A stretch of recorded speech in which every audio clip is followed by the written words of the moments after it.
These are the 5 things you need to know before you buy a vintage synthesizer. And as a bonus, if you watch to the end of the video, I'll tell you my favorite place to buy vintage synthesizers online. Hint, it's not eBay or Reverb. The number 1 thing you need to know before you buy a vintage synthesizer are the common problems of the make and model you want to buy. For instance, the Juno 106, one of the most iconic and best-selling vintage synthesizers out there right now, is famous for its voice cards dying. The filter and amplifier chips in the Juno 106 are all destined to die. They were not made to last, and if you have a Juno 106 with original voice cards, they will go sooner than later. Luckily, there's companies that make replacement parts nowadays, but you need to know before you buy a Juno 106 whether or not the voice cards are original, if they've been replaced, and if they're all working, because otherwise you might be in for a nightmare repairing a Juno 106 you thought was already a little too expensive. The thing is, a seller might in good faith be trying to be completely transparent and honest with you about the Juno 106 you're trying to buy,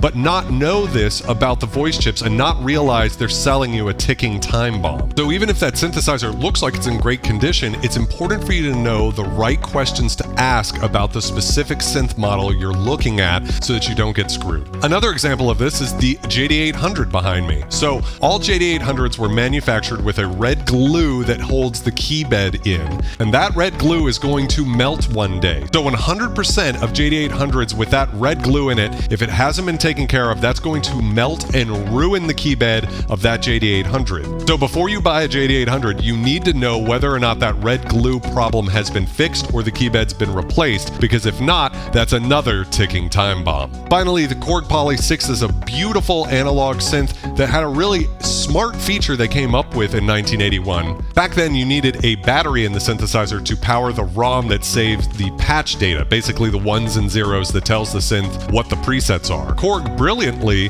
put a rechargeable battery into the synthesizer. That way you don't lose your patches after a few years when you need to change the battery. It can recharge while the synth is on. The problem comes in when you leave a Poly 6 off for too long, because that battery can start to leak and destroy the motherboard. Once again, they make clone boards for this, so if you bought a Poly 6 and it has a battery leakage issue, you can replace it or repair it, but it's costly. It's expensive to do so. So before you buy a Poly 6, you need to know whether or not that battery has been replaced on the board, otherwise you might be in big trouble. Those are just 3 examples of vintage synths, but basically every vintage synthesizer has some issues that develop over the years, so you need to familiarize yourself with whatever those issues are for the specific synth you're looking at. That way you can make an intelligent decision, because you can't trust that the seller knows what they're talking about. It's like I said earlier, they might mean well. They might have babied this synthesizer all of the years from the 80s and not realize that those voice chips are on the verge of doom.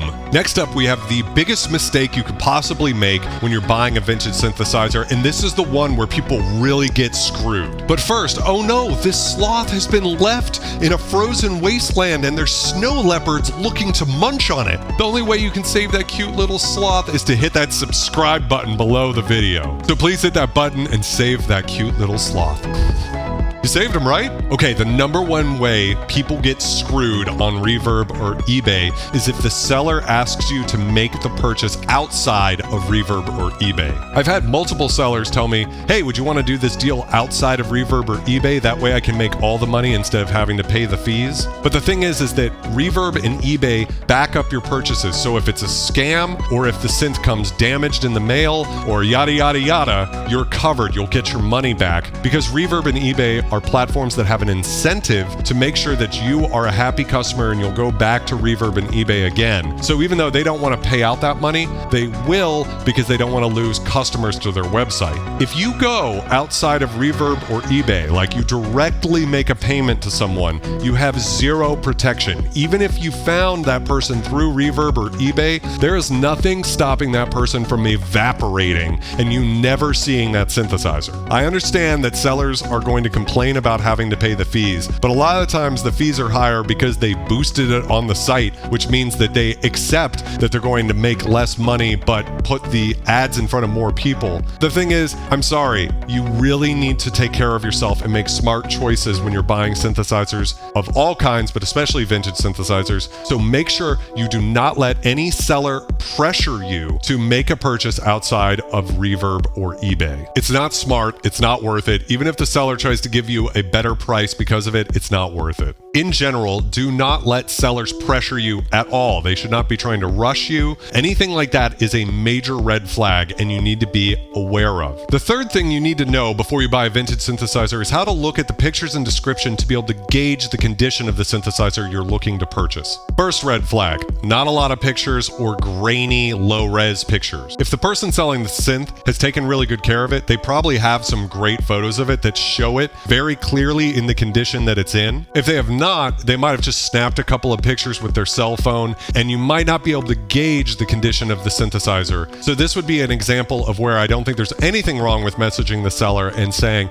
hey, can I get a few more pictures of this? I really can't tell what the condition is from the photos you provided. Another huge red flag is if the description is very short or just copied and pasted from Vintage Synth Explorer. A good seller will declare everything about the synth that works and any potential issues the synth might have. Whereas if you're not a very good seller, you might leave the description a little vague so that hopefully someone buys it even though you know there's some sort of major issue with it. A lot of people copy and paste either the Wikipedia or Vintage Synth article on it, also because that makes the synth sound really great, but it doesn't really tell you the condition of the synth and any problems it might have. And that's the thing about vintage synths. They will have problems. They have not made it 40 years or so without developing at least some issue. So it's a really big red flag that someone has not taken great care of that synthesizer if that description just does not give you the details you need to know about that synth. So going back to the pictures for a second, one way, it's rough, but it's a better metric than most to tell the condition on the inside of a synthesizer is the exterior condition.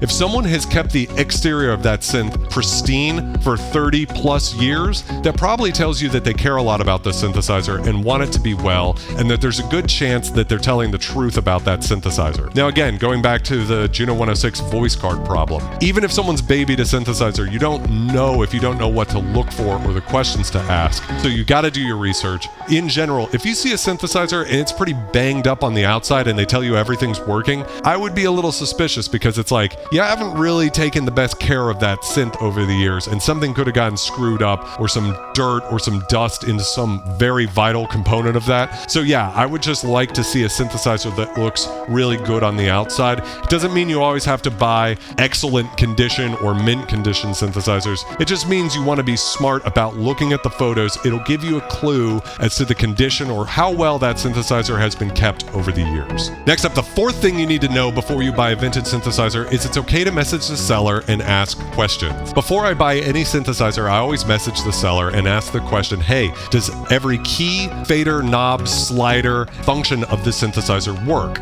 Even if their description says it all works, I am shocked by the number of times I've asked that question and someone said, well, one of the audio jacks doesn't work that well, or the membrane panel doesn't work as well as it used to, something like that. And you need to know that stuff. It's okay. You're not being rude by asking a question like that. And I think it's totally fair that if someone didn't disclose something in the description of the synthesizer, for you to ask for a discount equal to a fair price to repair that. So if there's a key that doesn't work on that synthesizer and they didn't mention it in the description, I can tell you that repairing that key is going to cost at least 80 to 120 bucks if you bring it to a vintage synth tech on average, I would say. So you can totally say, hey, I have to get that key repaired. Do you think you could come down $100 on the price of that synthesizer? They might say no, but the reality is that unless that synthesizer is priced well below $100, all of the rest of the synths on the market, you should buy a different synth than that one that doesn't have any problems, because repairing synths can get costly fast. And the fifth thing you need to know before you buy a vintage synthesizer synthesizer is I think it's a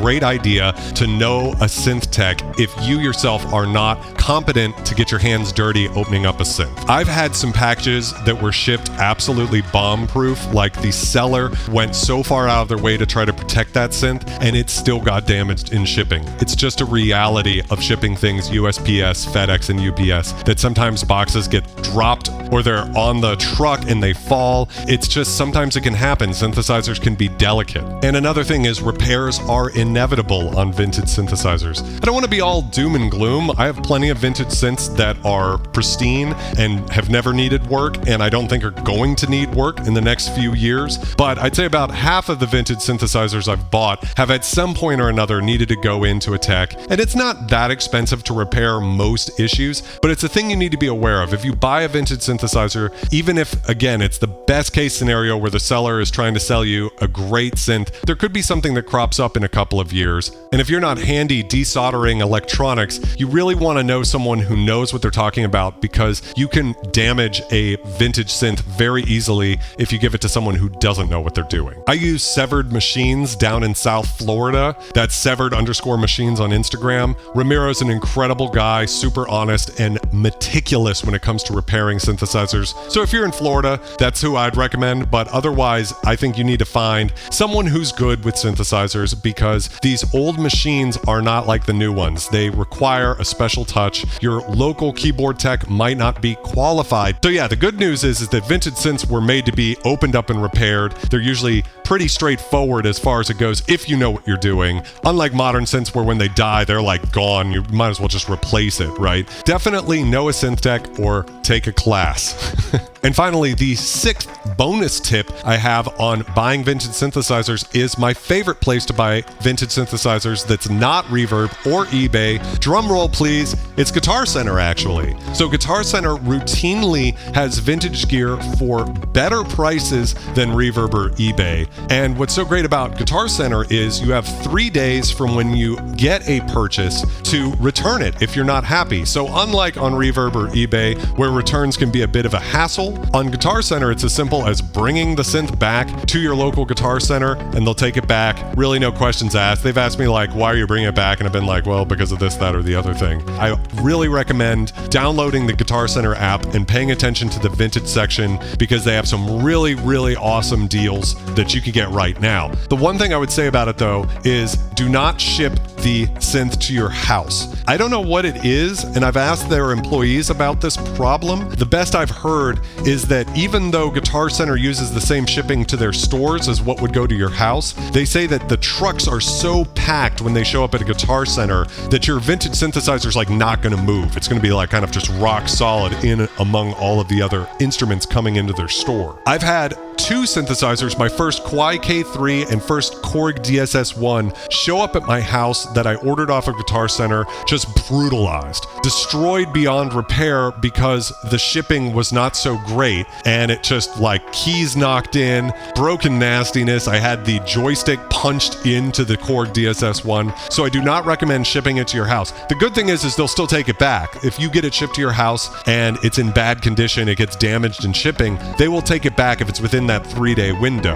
The tip is just to get it sent to your local Guitar Center and then drive and go pick it up, because I haven't had a synth that I got at Guitar Center with that method that was damaged. I don't know why, that's just kind of how it works. So there's some really great deals to be had on Guitar Center in the vintage section, and also just search for the synth you want, because they don't always label it correctly as vintage. So a lot of like Ensoniq and Kwai keyboards I found, they don't even have labeled as vintage, and so it's very smart to just search Guitar Center for what you might be interested in. The thing is, you've only got 3 days, okay? So it's not like 2 weeks of returns. You've got to turn that synth on when you get home and make sure every function and key works, because otherwise you can't bring it back. So yeah, Guitar Center's awesome. I always keep an eye on the app because their prices are a lot of the time better than you're going to find on Reverb and eBay, and you know that they'll take it back from you if there's a problem with the synth, and that is just a great feeling. It's a secure feeling knowing you're making a good purchase, and if there is something wrong, you can give it back. to them. I'm Vulture Culture, and those are the 6 things you need to know before you buy a vintage synthesizer.